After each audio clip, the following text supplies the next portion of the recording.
ഒമാനിൽ ഒരു ഡ്രോൺ തകർന്നു വന്നു. നിമിഷങ്ങൾക്കകം അവിടെയുള്ള വലിയൊരു ഓയിൽ സ്റ്റോറേജ് കേന്ദ്രവും ലക്ഷക്കണക്കിന് ബാരൽ ക്രൂഡ് ഓയിലും ഇരുട്ടിൽ ഒരു പന്തം പോലെ കത്തിരിയുന്നതാണ് നമ്മൾ കണ്ടത്. ആ ഒറ്റ കാഴ്ച മതി ഇന്നത്തെ ലോകം എങ്ങോട്ടാണ് പോകുന്നതെന്ന് മനസ്സിലാക്കാൻ.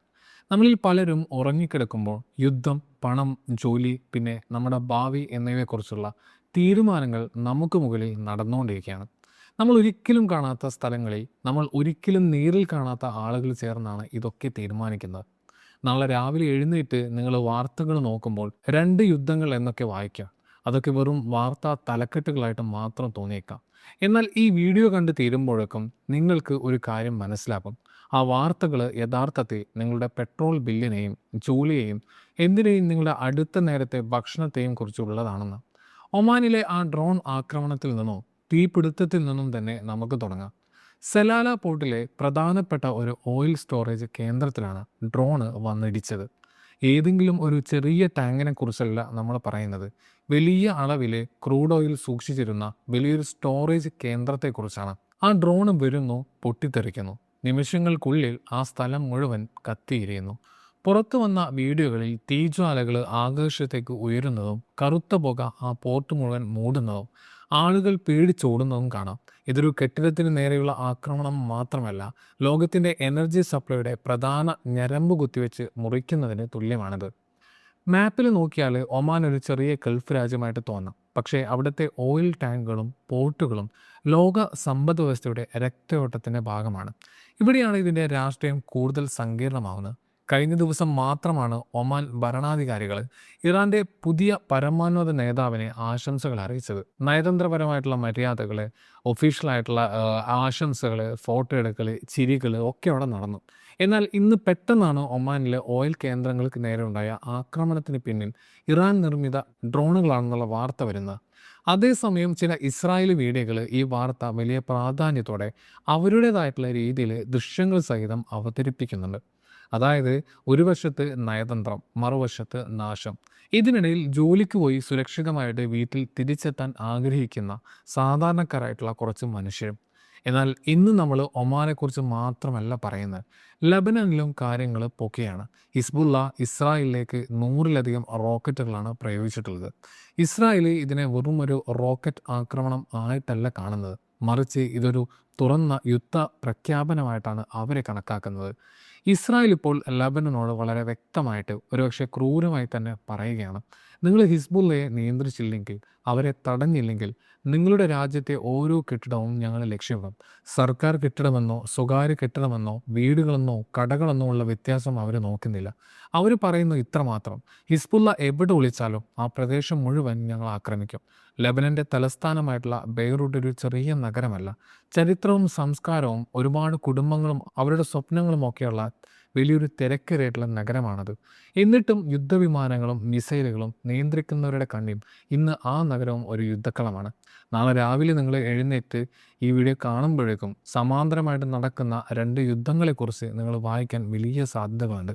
ഒരു വശത്ത് ഇസ്രായേലും അമേരിക്കയും ഇറാനുമായിട്ട് ഏറ്റുമുട്ടുമ്പോൾ, മറുവശത്ത് ഹിസ്ബുള്ളയെ കേന്ദ്രീകരിച്ചിട്ട് ഇസ്രായേൽ ലബനാനുമായിട്ട് ഏറ്റുമുട്ടുന്നു. ഒരു കാര്യം ഓർക്കണം: ഇസ്രായേൽ ലബനന് നേരത്തെ തന്നെ മുന്നറിയിപ്പ് നൽകിയിരുന്നു.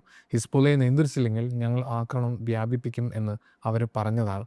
അതുകൊണ്ട് ഈ സംഘർഷം അബദ്ധത്തിൽ സംഭവിച്ച ഒരു കാര്യം കൂടിയല്ല. ഒരുപാട് കാലങ്ങളായി നടക്കുന്ന സംഭവങ്ങളുടെ തുടർച്ചയായിട്ടുള്ള ഒരു ബോധപൂർവമായിട്ടുള്ള നീക്കമാണിത്. ഇതൊക്കെ ഗൾഫ് രാജ്യങ്ങളിലെ രാഷ്ട്രീയമല്ലേ, അവർ തമ്മിലുള്ള പ്രശ്നമല്ലേ, നമുക്കെന്താ എന്ന് നിങ്ങളിപ്പോൾ ചിന്തിക്കുന്നുണ്ടായിരിക്കും. പക്ഷെ അങ്ങനെയല്ല. ഇത് നമ്മളെയും ബാധിക്കുന്ന കാര്യമാണ്. കാരണം ഈ യുദ്ധം കരയിലും ആകാശത്തും മാത്രമല്ല നടക്കാൻ പോകുന്നത്. ദിവസവും ലോകമെമ്പാടുമുള്ള എണ്ണയും ചരക്കുകളും കൊണ്ടുപോകുന്ന കടലിലെ ഇടുങ്ങിയ പാതകളിലും ഈ യുദ്ധം നടക്കും. ഹോർമസ് കടലിടുക്കിനെ കുറിച്ച് നിങ്ങൾ കേട്ടിട്ടുണ്ടാകും. അത് എത്രത്തോളം പ്രധാനപ്പെട്ടതാണ് എന്ന് എല്ലാവർക്കും അറിയാം. എന്നാൽ ചെങ്കടലിനടുത്ത് ബാബൽ മന്ദേബ് എന്ന പേരിൽ വളരെ പ്രധാനപ്പെട്ട മറ്റൊരു കടൽപ്പാത കൂടിയുണ്ട്. ഈ കടൽപ്പാതകൾ ഒരു വാൽവ് പോലെയാണ്. ആരെങ്കിലും അത് അടച്ചുപൂട്ടുകയോ അടച്ചുപൂട്ടുമെന്ന് ഭീഷണിപ്പെടുത്തുകയോ ചെയ്താലേ ലോകത്തെ മുഴുവൻ ചരക്ക് നീക്കം സ്തംഭിക്കും. നാവികസേനയെ ഉപയോഗിച്ചിട്ട് ചില കടൽപ്പാതകൾ നിയന്ത്രിക്കാനോ തടയാനോ ഇസ്രായേൽ ശ്രമിച്ചേക്കുമെന്ന് ഇതിനോടകം തന്നെ സംസാരവുമുണ്ട്. അതേസമയം തന്നെ ഹൂതികളുടെ ഇടപെടലിനെക്കുറിച്ചും ചെങ്കടലിൽ നടക്കുന്ന കാര്യങ്ങളെക്കുറിച്ചും നമ്മൾ കേൾക്കുന്നുണ്ട്. ഈ പ്രശ്നം ചെങ്കടൽ ഭാഗത്തേക്ക് പടരുകയും ഈ കടൽപ്പാതകളിൽ സൈനിക ഇടപെടൽ ഉണ്ടാവുകയോ തടസ്സപ്പെടുകയോ ചെയ്താൽ ആഗോള വ്യാപാരം വെറുതെ പതുക്കെയാവുകയല്ല, മറിച്ച് അത് യുദ്ധം നിശ്ചിതമാകും. കാര്യങ്ങൾ കൈവിട്ടു പോയാൽ 2008 സാമ്പത്തിക മാന്ദ്യത്തേക്കാൾ വലിയൊരു തകർച്ച ഉണ്ടാകുമെന്നാണ് ചില വിദഗ്ധർ പറയുന്നത്. അതിനെക്കുറിച്ചൊന്ന് ജസ്റ്റ് ഒന്ന് ആലോചിച്ച് നോക്കിയേ. 2008 ബാങ്കിങ് രംഗത്തുണ്ടായിട്ടുള്ള ഒരു പ്രതിസന്ധിയാണ് ലോകത്തെ മുഴുവൻ തകിടം മറിച്ചത്. എന്നാൽ ഇത്തവണ യുദ്ധവും ഊർജ്ജ വിതരണത്തിലെ തടസ്സങ്ങളുമാകും ലോകത്തെ വലിയൊരു സാമ്പത്തിക തകർച്ചയിലേക്ക് തള്ളിയിടുക. ഈ സാഹചര്യത്തിൽ യഥാർത്ഥത്തിൽ ഇറാൻ എന്താണ് ആഗ്രഹിക്കുന്നത്? ഇറാന്റെ പ്രസിഡന്റ് പെസഷ്കിയാൻ വളരെ വ്യക്തമായിട്ടുള്ള ഒരു സന്ദേശം നൽകിയിട്ടുണ്ട്. അദ്ദേഹം പറയുന്നത്, ഞങ്ങൾ ഇത് അവസാനിപ്പിക്കണമെങ്കിൽ, ഈ യുദ്ധം കുറയണമെങ്കിൽ 3 കാര്യങ്ങൾ നടക്കണം.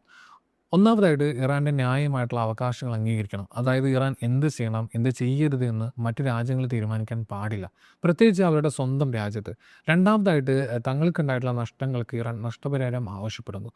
ഞങ്ങളെ ആക്രമിച്ചു, ഞങ്ങളുടെ സ്വത്തുക്കൾ നശിപ്പിച്ചു, ഞങ്ങളുടെ ആളുകളെ കൊന്നു, അതിന് നിങ്ങൾ പകരം നൽകണം. മൂന്നാമതായിട്ട് അമേരിക്കയും ഇസ്രായേലും ഭാവിയിൽ അവർക്ക് തോന്നുമ്പോഴൊക്കെ ഇറാനെ ആക്രമിക്കില്ല എന്നതിൻ്റെ ഒരു അന്താരാഷ്ട്ര ഉറപ്പാണ് ഇറാൻ ചോദിക്കുന്നത്. ഈ 3 കാര്യങ്ങളും അംഗീകരിച്ചാൽ മാത്രമേ യുദ്ധം നിർത്താൻ തയ്യാറാകൂ എന്നാണ് അവർ പറയുന്നത്. ഇതിലേതെങ്കിലും ഒന്ന് നടന്നില്ലെങ്കിലും അവർ യുദ്ധം തുടരാൻ തയ്യാറാണ്. ഇറാന്റെ ഭാഗത്ത് നിന്ന് ചിന്തിക്കുമ്പോൾ അവർ പറയുന്നത്, സ്വന്തം രാജ്യത്തെയും ജനങ്ങളെയും സംരക്ഷിക്കേണ്ടത് ഞങ്ങളുടെ കടമയാണ് എന്നാണ്. നമ്മുടെ സ്വന്തം രാജ്യത്ത് നമ്മുടെ സർക്കാർ എന്ത് ചെയ്യണം, എന്ത് ചെയ്യരുത് എന്ന് മറ്റൊരു രാജ്യം പറയുന്നത് ഒന്ന് ആലോചിച്ച് നോക്കിയേ. നമ്മളത് അംഗീകരിക്കുമോ?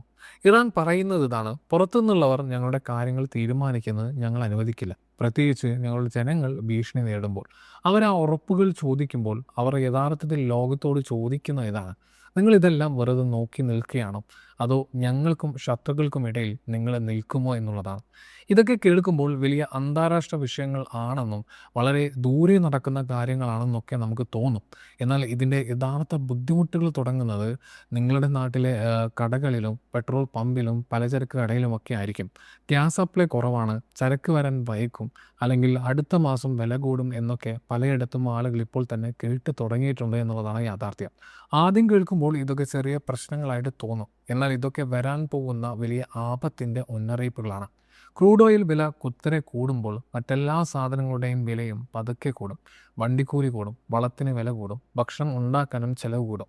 ചെങ്കടലിലെ മിസൈൽ ആക്രമണവും നിങ്ങളുടെ നാട്ടിലെ തക്കാളി വിലയും തമ്മിൽ പെട്ടെന്ന് നിങ്ങൾക്ക് ബന്ധിപ്പിക്കാൻ കഴിഞ്ഞെന്ന് വരില്ല. പക്ഷേ അത് രണ്ടും ഒരേ കഥയുടെ ഭാഗങ്ങളാണ്. ഇതിലെല്ലാം പുറമെ മനുഷ്യരുടെ സങ്കടങ്ങളുണ്ട്, അത് ഇതിനേക്കാൾ വലുതാണ്. ഗൾഫ് രാജ്യങ്ങളുടെ കാര്യം തന്നെ എടുക്കാം. കേരളത്തിൽ നിന്നും മറ്റു പല സംസ്ഥാനങ്ങളിൽ നിന്നുമുള്ള ലക്ഷക്കണക്കിന് ആളുകൾ ഉൾപ്പെടെ 1 കോടിയിലധികം ഇന്ത്യക്കാരാണ് അവിടെ ജോലി ചെയ്യുന്നത്. അവരയക്കുന്ന പണം കൊണ്ടാണ് ഇവിടുത്തെ പല കുടുംബങ്ങളും കഴിഞ്ഞു പോകുന്നത്. ഈ പ്രശ്നം വഷളാവുകയും ഗൾഫ് രാജ്യങ്ങൾ ജോലി വെട്ടിക്കുറയ്ക്കുകയും ശമ്പളം വൈകിപ്പിക്കുകയും പുതിയ കോൺട്രാക്റ്റുകൾ നിർത്തുകയും അല്ലെങ്കിൽ വിദേശികളോട് നാട്ടിലേക്ക് തിരിച്ചു പോകാൻ പറയുകയും ചെയ്താൽ എന്തായിരിക്കും അവസ്ഥ? യാതൊരു സമ്പാദ്യവും ഇല്ലാതെ മുന്നോട്ട് എന്ത് ചെയ്യുമെന്നറിയാതെ ഒരുപാട് പേര് പെട്ടെന്ന് നാട്ടിലേക്ക് തിരിച്ചു വരേണ്ടി വരും. മാസാമാസം കിട്ടുന്ന പണം കൊണ്ട് മാത്രം കഴിഞ്ഞുകൂടിയിരുന്ന കുടുംബങ്ങൾ പെട്ടെന്ന് വലിയ സാമ്പത്തിക പ്രതിസന്ധിയിലാകും. ക്രൂഡ് ഓയിലിന് വില കൂടിയാൽ ഡോളറിനെതിരെ രൂപയുടെ മൂല്യം കുറയും. അതായത് നമ്മുടെ പണത്തിൻ്റെ വില ഇടിയും. രൂപയുടെ മൂല്യം ഇടിയുമ്പോൾ പുറത്തു നിന്നും സാധനങ്ങൾ വാങ്ങാൻ നമ്മൾ കൂടുതലും പണം കൊടുക്കേണ്ടി വരും. അതായത് നിങ്ങളുടെ വരുമാനം മാറിയില്ലെങ്കിൽ കൂടി നിങ്ങൾക്ക് സാധനങ്ങൾ വാങ്ങാനുള്ള ശേഷി കുറയുന്നു. കിട്ടുന്ന ശമ്പളം തികയുന്നില്ല, ചെലവുകൾ കൂടുന്നു.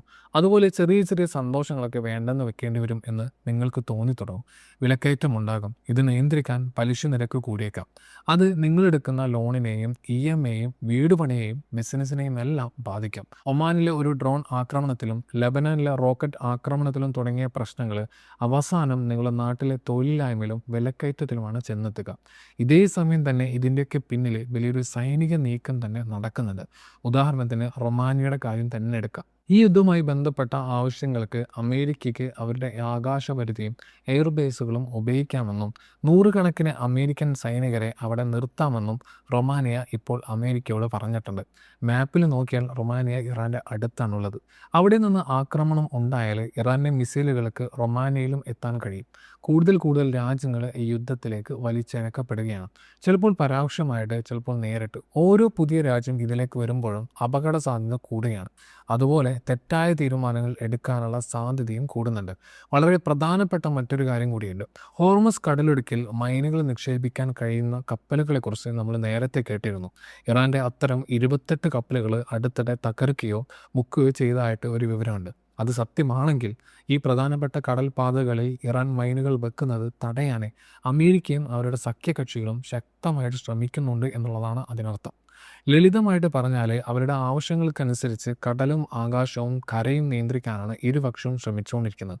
എന്നാൽ ഓരോ കപ്പൽ മുങ്ങുമ്പോഴും ഓരോ മിസൈൽ പ്രയോഗിക്കുമ്പോഴും സാധാരണക്കാരായ നമ്മളെ ബാധിക്കുന്ന ആഗോള വ്യാപാരത്തിൻ്റെ അപകട സാധ്യതയാണ് കൂട്ടുന്നത്. ഇതിനെല്ലാം ഇടയിലെ അമേരിക്കൻ പ്രസിഡന്റ് ഡൊണാൾഡ് ട്രംപ് പറയുന്നത് യുദ്ധം എപ്പോൾ തീരുമെന്ന് അദ്ദേഹത്തിന് പറയാൻ കഴിയില്ല എന്നാണ്. ലോകത്തെ ഏറ്റവും ശക്തനായിട്ടുള്ള മനുഷ്യൻ തന്നെ ഒരു യുദ്ധം എത്ര നാൾ നീളുമെന്ന് അറിയില്ല എന്ന് പറയുമ്പോൾ അത് വലിയൊരു മുന്നറിയിപ്പ് തന്നെയാണ്. അതായത് യാതൊരു ഉറപ്പുമില്ലാത്ത എന്തും സംഭവിക്കാവുന്ന ഒരു കാലഘട്ടത്തിലേക്കാണ് നമ്മൾ കടക്കുന്നത് എന്നാണ് അതിനർത്ഥം.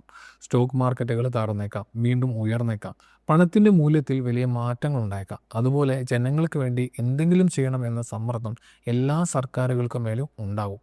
അപ്പോൾ ഇതൊക്കെ നിങ്ങളെയും എന്നെയും ഇവിടെയാണ് കൊണ്ടു ചെന്നെത്തിക്കുക.